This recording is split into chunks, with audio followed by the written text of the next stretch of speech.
नमस्कार। राजकीय मीरा कन्या महाविद्यालय का हिंदी विभाग आपका स्वागत करता है। और आज का हमारा वीडियो एमए फाइनल की छात्राओं के लिए है। और हम जैनेंद्र कुमार जी के निबंधों को निरंतर पढ़ रहे हैं।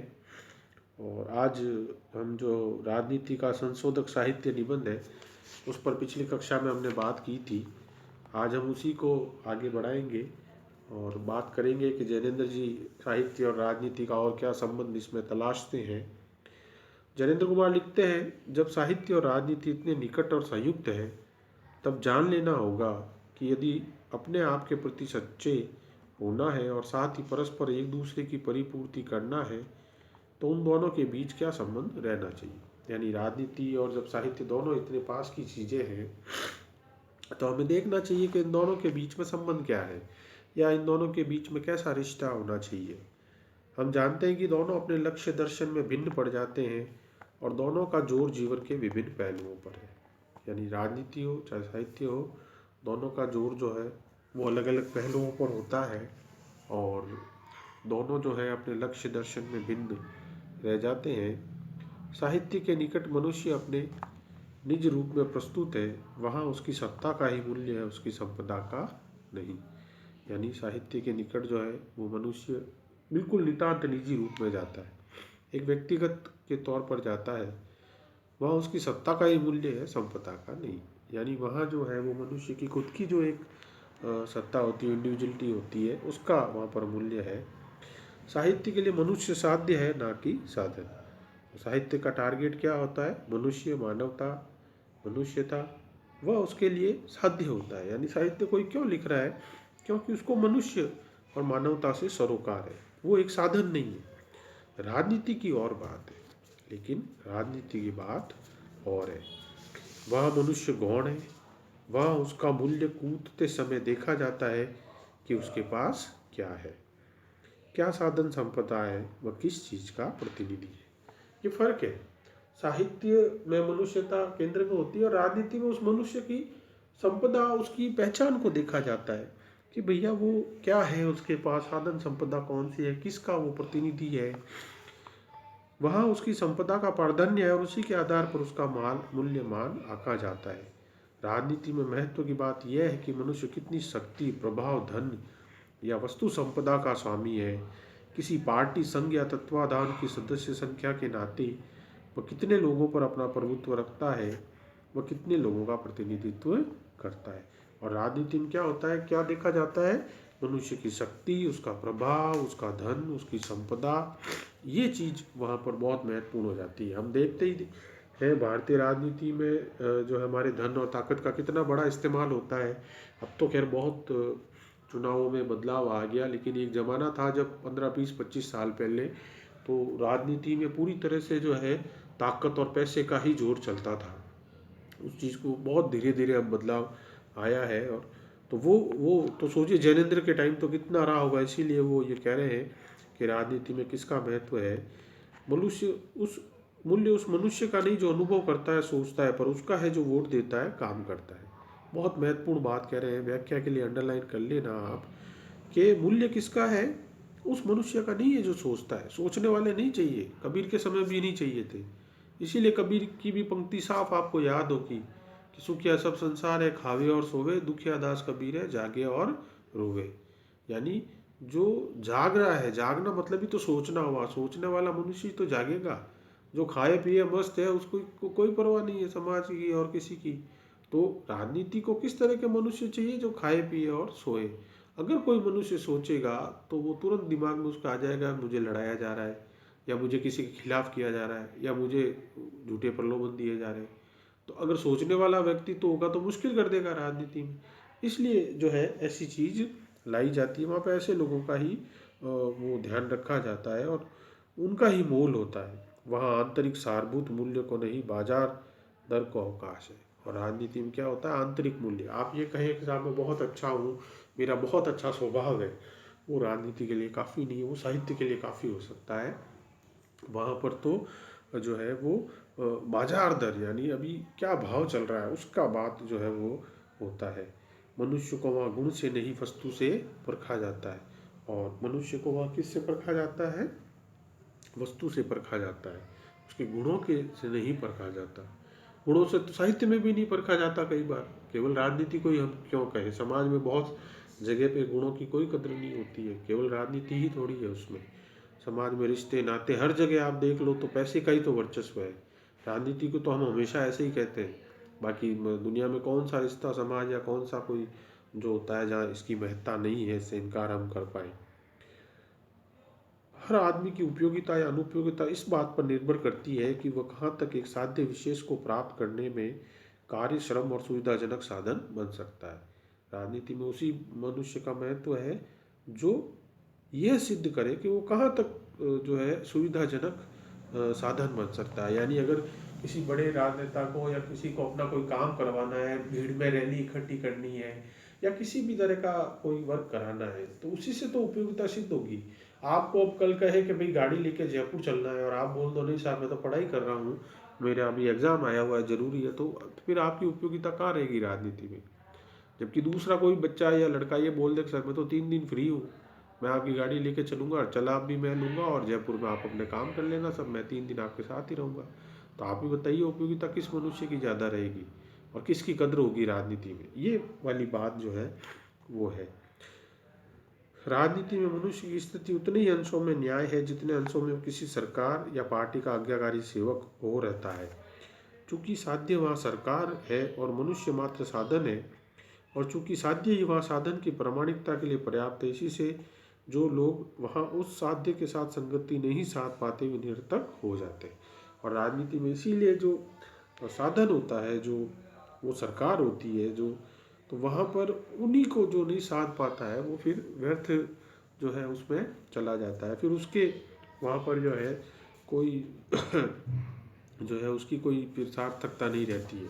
सीधा सीधा वहाँ काम आने वाले लोगों की ज़रूरत है, उन्हें स्थानांतरित होने का हर अवसर दिया जाता है या फिर सुरक्षा या किफ़ायत के विधान के अंतर्गत उन्हें समाप्त भी किया जा सकता है। और ऐसे लोगों को जो है वहाँ पर हर तरह का दोनों ही बातें होती है। कई बार बहुत ज़्यादा आप ज़्यादा अंदर भी चले जाते हैं तो वो भी हो जाता है। राजनीति के लिए नगण्य सी बात है। साध्य की प्राप्ति के लिए संकल्पबद्ध राजनीति के लिए साधन पर रुकना जरूरी नहीं होता। यह तो सदा लड़कर विजय प्राप्त करने के लिए सन्नद्ध रहती है, और वस्तु तो विजय का अर्थ होता है वह बाधा को निवारण कर देना, विरोधी को शत्रु को उखाड़ फेंकना।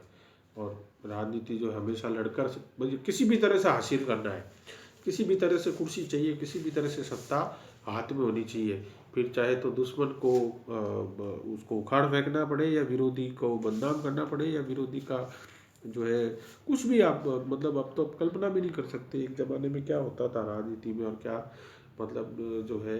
तो वहाँ जीत महत्वपूर्ण है, और यही स्वभाव आप अपने सत्ता का देख लो। अपने राजा महाराजा बादशाहों की अगर आप इतिहास में जानकारियाँ पढ़ेंगे तो आपको पूरा पता चलेगा। किसी ने अपने सगे भाई को मारकर सत्ता हासिल की, किसी ने पिता को जेल में डाल दिया, किसी ने पिता को मरवा दिया, किसी ने जो है अपने किसी की मृत्यु को दंड देकर वो सत्ता प्राप्त की।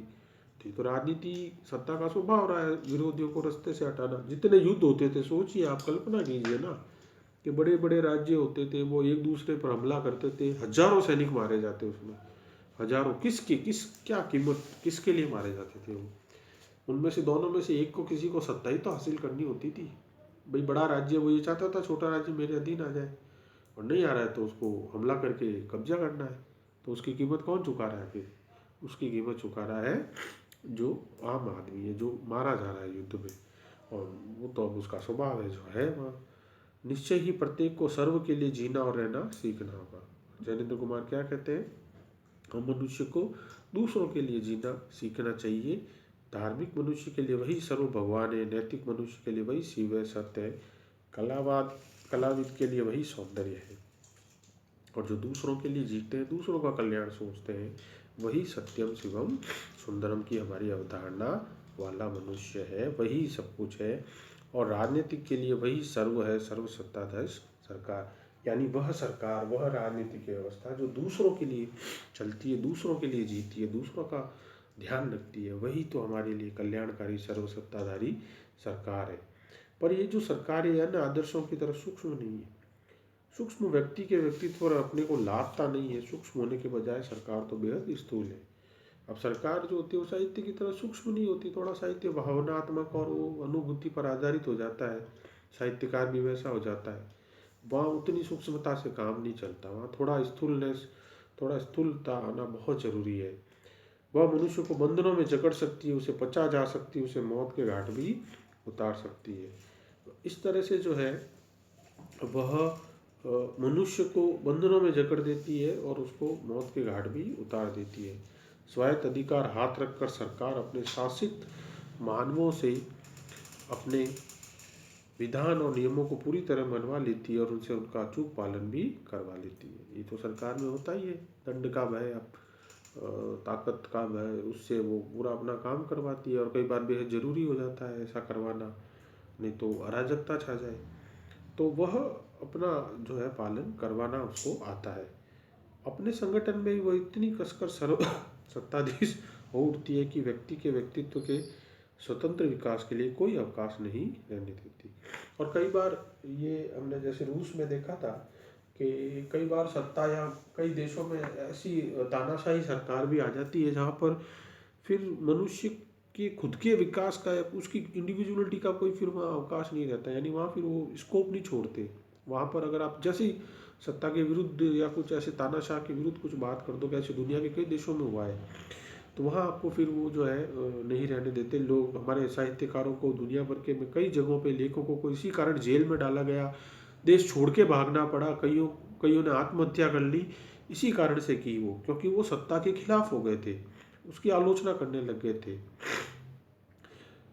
बलात् समान रूपता कायम करने के लिए कानून जारी करती, अपनी ठोस सत्ता का पालन कराने के लिए हर संभव भिन्नत्व का गला घोट देती है और स्वस्थ मतभेद को इंजन के रोलर की तरह कुचल देती है। और सत्ता क्या करती है, जितनी तरह की भिन्नताएं होती है उनको वो कुचल डालती है, उनका गला घोट देती है और स्वस्थ मतभेद को इंजन के रोलर की तरह। और जो मतभेद होते हैं, लोगों में मतभेद होना स्वाभाविक है, मैं आपकी हर बात से सहमत हूँ जरूरी नहीं, आप मेरी हर बात मानो जरूरी नहीं, लेकिन राज्य सत्ता जो होती है उसको पूरा जो है इस चीज़ को ख़त्म कर देती है। राजनीति जब सर्व के लिए प्रत्येक के जीने के सिद्धांत को प्रस्थापित करने की कोशिश करती है तो वो कुछ ऐसी जीवन व्यवस्था उत्पन्न करती है जिसमें जीवन उन्हीं लोगों तक सीमित हो जाता है जो स्वयं सरकार बन बैठते हैं। और होता क्या है कि सरकार का अर्थ, उसकी ताकत जो है वो वहाँ तक सीमित हो जाती है, केवल कुछ लोगों तक, यानी जो सर्व कल्याणधारी सत्यम शिवम सुंदरम का स्वरूप लेने वाली होनी चाहिए थी, वो कुछ लोगों की सरकार बनकर रह जाती है। शेष के लिए वो जीवन नहीं होता, एक ठंडी मौत होती है। और बाकी लोगों के लिए ऐसे किसी राज्य में, ऐसे किसी सत्ता में रहना धीरे धीरे एक ठंडी मौत की तरह रहना मरना होता है। ये राजनीति के कारण ही है कि व्यक्तिगत स्वतंत्रता की समस्या उत्पन्न हो रही है और अनिवार्य वेग से आगे बढ़ती जा रही है। ये समस्या अनगिनत रूपों में प्रस्तुत होती है और राजनीति के कारण ही हमारे यहाँ ये व्यक्तिगत जो स्वतंत्रता की समस्या है ये उत्पन्न होती है, ऐसा जैनेन्द्र कुमार मानते हैं। और फिर आगे बढ़ती जाती है।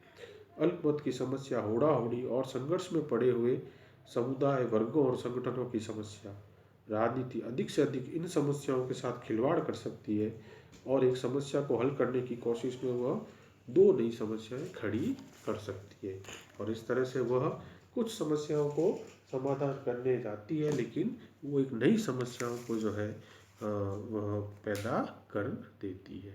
तो आज हम इतना ही अध्ययन करेंगे आगे, और जो है इस निबंध को हम और आगे पढ़ेंगे और आप और भी चीज़ों से इसकी तुलना कर सकते हैं अपने आसपास में, कहीं आप जो ऐसी बात देखते हैं तो जैनेन्द्र के विचारों को आप उनसे भी तुलना कर सकते हैं। तो आज के लिए इतना ही, धन्यवाद।